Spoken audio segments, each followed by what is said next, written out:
अस्सलामुअलैकुम वरहमतुल्लाहि वबरकातुहू।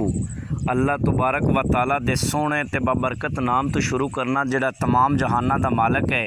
ते बेलियो ते लगदे हो की हाल चाल है तुहाडा, तगड़े हो?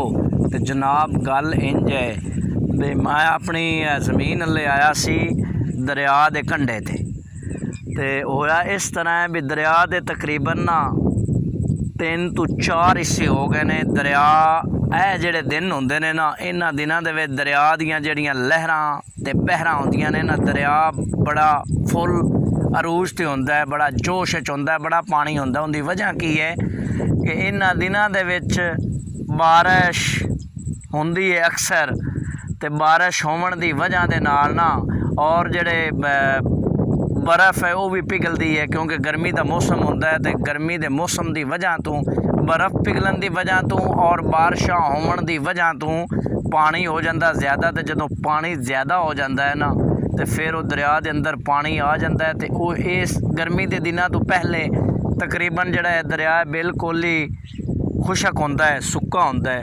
तो हुण जोड़ा है ना, हुण तकरीबन ना दरिया के कितने हिस्से हो गए ने? 4 हिस्से हो गए ने। तो अपनी जी ज़मीन है ना, मैं एक वीडियो थानू सेंड की, उन्हें वे दस्या भी आ भी मैं अपनी ज़मीन दे विच ना दरिया के कंढे ते ज़मीन आई, तो उत्थे ना पौधे भी लगाए सन, दरखत भी लगाए सन, लेकिन हुण हो गए ने 4 हिस्से। तो पहला हिस्सा जनाब है, चेक करो, ए पानी जा रहा है जी।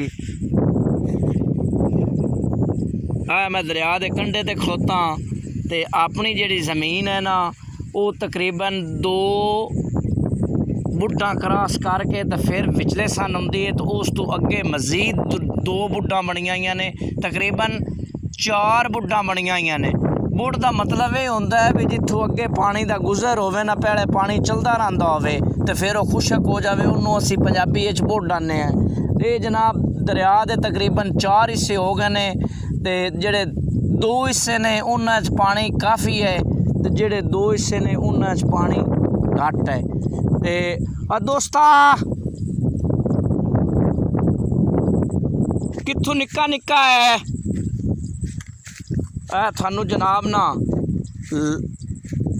चेक करवाने आया। मैं और ना पानी के अंदर जा रहा, निक्का है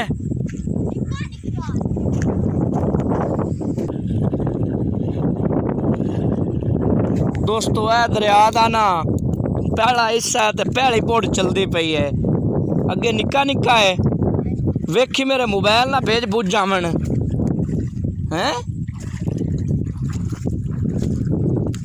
इत्थे डूगा तो नहीं है हैं कि डूगा है?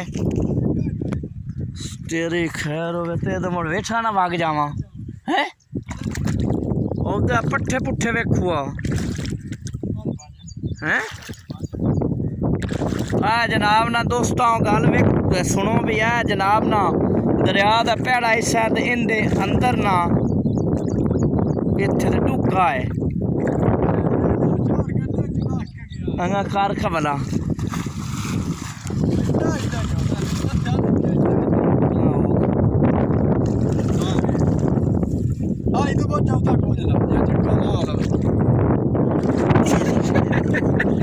चंगा रहा है ये सारा डड ही है। जनाब पहला जेड़ा दरिया है ना वो क्रॉस कर चुके हैं, तो अगे थानू जनाब चेक करवा देने हैं कि की सूरत हाल है तो की सूरत हाल नहीं है। तो यह दरिया का दूसरा हिस्सा आ गया है, तो ये जनाब ना मैं थानू चेक करा देना, क्योंकि मैं अपनी जा रहा ज़मीन ते चेक करना। उत्थे पट्ठे पुट्ठे गड्ढे हुए सन, तो उनदे विच ना बाजरा ते झिझना है। तो यह दरिया का दूसरा हिस्सा, तो ये असी जनाब ना एक मैं बंदा लिया, मैं आख्या माया नाड़ी तो तू ज़रा मेहरबानी करके मैनू भी नाल ले जा। असी अंदर जा रहे हैं पानी दे जनाब। ये जेड़ा दूसरा हिस्सा दरिया का ये माशाअल्लाह काफ़ी इंदे च पानी है। तो यह तुसी वेख सकते हो पानी दी कितना पानी थानू नज़र आ रहा है।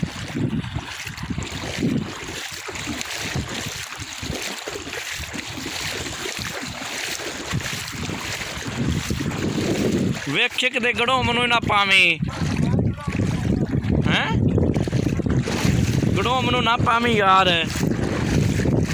ਚਾਬੀ ਹੈਂ ਬੜਾ ਵੱਡਾ ਵੱਡਾ ਆ ਗਿਆ ਆਏ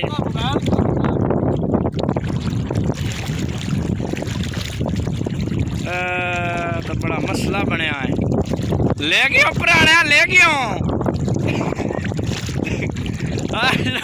ਤੁਸੀਂ ਚੈੱਕ ਕਰ ਸਕਦੇ ਹੋ ਵੀ ਤੁਹਾਡਾ ਵਿਰਾ ਵੀ ਆ ਪਾਣੀ ਦੇ ਵਿੱਚ ਹੈ ਪਾਣੀ ਜਿਹੜਾ ਨਾ ਕਾਫੀ ਤੇਜ਼ ਹੈ ਆਏ ਹਾਏ ਹਾਏ ਹਾਏ ਫੋਨ ਵੀ ਆਇਆ ਹੈ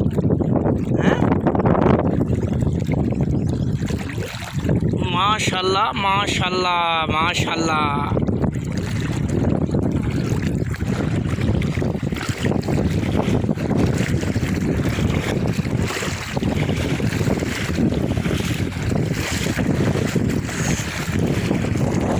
बिना दरिया का भाईजान ना दूसरा हिस्सा असी क्रॉस कर चुके हैं तो हम तुम चेक कर सकते हो अगे मजीद आ जाना तीसरा हिस्सा तो फिर चौथा हिस्सा जोड़ा है ना उनके भी पानी इस तरह ही है पिछे वेख लो असी गुजर के आए हैं तुम वेख सकते हो कि पानी काफ़ी है